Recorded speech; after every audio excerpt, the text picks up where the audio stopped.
মৰমিতা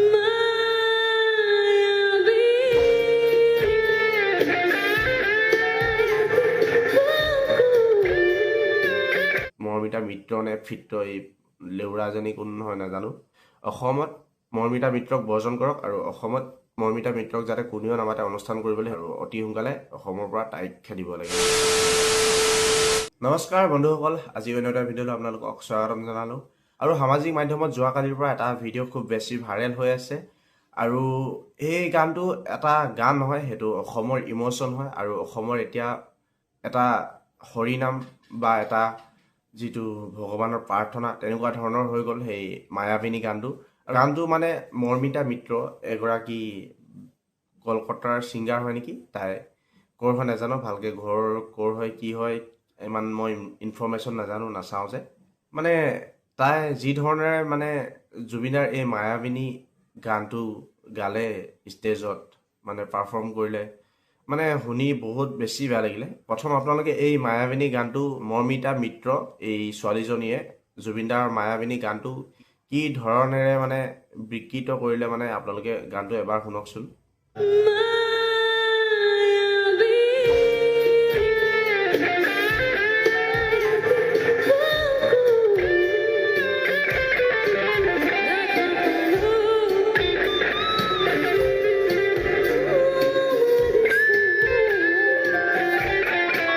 আৰু এই গানটো শুনি আপোনালোকৰ চাগে বহুত বেছি খং উঠিছে, মোৰো খং উঠিছে, সেয়েহেতু এই ভিডিঅ'টো বনালোঁ। মই অসমৰ ৰাইজক এটা কুৱেশ্যন সুধিব বিচাৰিছোঁ, আপোনালোকে এইবিলাকক কিয় অনুষ্ঠানলৈকে মাতে বাৰু?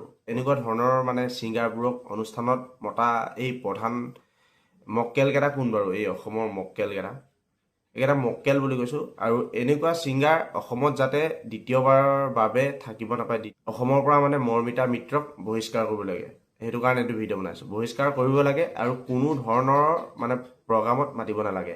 কাৰণ যিজন আমি কলিযুগৰ ভগৱান বুলি জুবিনদাক মানো বা বিশ্বাস কৰোঁ, সেইজন ভগৱানৰ মায়াবিনী গানটো মানে বহুত এটা প্ৰাৰ্থনাৰ টাইপৰ হৈ গ'ল। ঠিকে আছে, প্ৰাৰ্থনা বুলি ভাবোঁ আমি মায়াবিনী গানটো, সেইটো এটা গীত নহয়, সেইটো অসমৰ ইম'চন আৰু সেই গানটো আমি প্ৰাৰ্থনা বুলি ভাবোঁ। ঠিক আছে, সেই প্ৰাৰ্থনাক এনেকৈ মানে অপমান কৰি গাই পেলাই আৰু কিছুমানে তাৰ তলত ডান্স মাৰি থকা, কিছুমানে নাচি থকা, এই জধামূৰ্খখিনি কোন বাৰু? এইখিনি অসমীয়া নে? সেইখিনি প্ৰকৃত জুবিনদাৰ অনুৰাগী নে?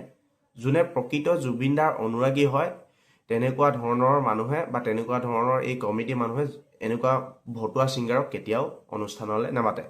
ঠিক আছে, মই এটা কথা ক'ব বিচাৰোঁ, জুবিনদাক হত্যা কৰিলে, হত্যা কৰাৰ পিছত বহুতে বহুতভাৱে অপমান কৰিলে, বহুতে বহুতভাৱে মানে আকৌ এবাৰ হত্যা কৰি দিলে। আকৌ এবাৰ হত্যা কৰি দিলে বুলি এইকাৰণে কৈছোঁ, কাৰণ জুবিনদা যেতিয়া মৃত্যু হ'ল তেতিয়াতো হত্যা কৰিলেই, আৰু তাৰপিছতো মানে কিছুমানে মানে এনেকুৱা ধৰণৰ অপমান কৰিলে, মানে আকৌ এবাৰ হত্যা কৰাৰ নিচিনাই হ'ল। মানে এনেকুৱা ধৰণৰ অপমান কৰিলে শিখা শৰ্মা, অতনু ভূঞা আৰু তাৰ পুতেকটো আছিলে এই টেপেনা মেপেনা এটা, সেইটো এটা মানে গোটেইবিলাকে মানে জুবিনদাক মানে চৰিত্ৰ হনন কৰিলে, আমুক তামুক কিবা কিবি।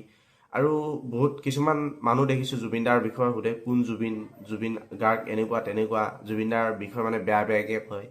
তাৰপিছত কি কয়, বেয়া বেয়াকৈ কয়, কোৱাৰ পিছত আকৌ এটা ভিডিঅ' ওলাব, নেক্সট ক'ব যে ক্ষমা খুজিছোঁ, মোৰ ভুল হৈ গ'ল কিবা কিবি, এনেকুৱা ধৰণৰ মানে চলি থাকে। ঠিক আছে, মই এটা কথা ক'ব বিচাৰোঁ, কোনোবাই ভুল কৰোঁ বুলি কৰিব, জুবিনদাক বেয়াকৈ কৈ ল'ব বা জুবিনদাৰ গানবিলাক বিকৃত কৰি পেলাই মানে এনেকুৱা বেয়া কৰি পেলাব, মানে শুনিবৰ কাৰণে বেয়া, মানে একদম ধেমেলীয়া টাইপ কৰি পেলাব। ভুলবোৰ মানে কৰোঁ বুলি কৰিব, তাৰপিছত মানে কি হ'ল ক্ষমা খুজিব, ক্ষমা খুজিলে মানে আমি কি মাফ কৰিম, এইটো কথা হ'ল নেকি বাৰু? ভুলটোতো তেখেতসকলে কৰোঁ বুলি কৰিছে ন। ঠিক আছে, আৰু তেনেকুৱা ধৰণৰ মানে ভুল কৰাৰ পিছত আকৌ মাফ খুজিলে আমি মাফ কৰি দিলোঁ, এইটো কথা হ'ল নেকি? জুবিনদাক কি আপোনালোকে কি পুতলা পাইছে নেকি? জুবিনদাৰ গানবিলাক কি এনেই ধেমেলীয়া গান বুলি ভাবিছে নেকি আপোনালোকে? যি ধৰণেৰে মন যায় তেনেকৈ গাম। মায়াবিনী গানটো অসমৰ প্ৰাৰ্থনা হয়, আৰু অসমৰ কিছুমান ভতুৱা ছিংগাৰ আছে, বিহু কাশ্যপ আছে, এই ভতুৱাটোক জুবিনদাৰ নামেই লোৱাটো মইতো উচিত নহয় বুলি ভাবোঁ। সেইটো এটা ভতুৱা ছিংগাৰ, আৰু বহুত কেইজন ছিংগাৰ আছে অসমত, সিহঁতে মানে জুবিনদাৰ যেতিয়া মৃত্যু হ'ল, যেতিয়া হত্যা কৰা হ'ল, তেতিয়া এষাৰো মাত নোলালে, কিন্তু এতিয়া অনুষ্ঠান পাইছেহি, বিহু প্ৰগ্ৰাম চলি আছে, বিহু প্ৰগ্ৰামৰ কাৰণে সিহঁতক মাতিছে, আৰু সিহঁতে গৈ পেলাই জুবিনদাৰ সমাধি ক্ষেত্ৰত গৈ ফটোশ্বুট কৰি পেলাই, মানে ফটো চটো মাৰি জুবিনদাৰ নামত গান গাম, জুবিনদাৰ গান গাম, এনেকুৱা তেনেকুৱা কৰি পেলাই মানে মাননি বহাই পেলাই মানে সিহঁতে মানে এটা সোণালী সুযোগ পাইছে। আৰু এনেকুৱা ভতুৱা ছিংগাৰবিলাকক আপোনালোকে কোনেও নামাতিব, অসমত বহিষ্কাৰ কৰক। আৰু মৰমিতা মিত্ৰক অসমীয়াত মানে অসমত বহিষ্কাৰ কৰক, সেইটো কাৰণে এই ভিডিঅ'টো বনালোঁ। আৰু কোনো প্ৰগ্ৰামতে যাতে দেখিব নাপাওঁ।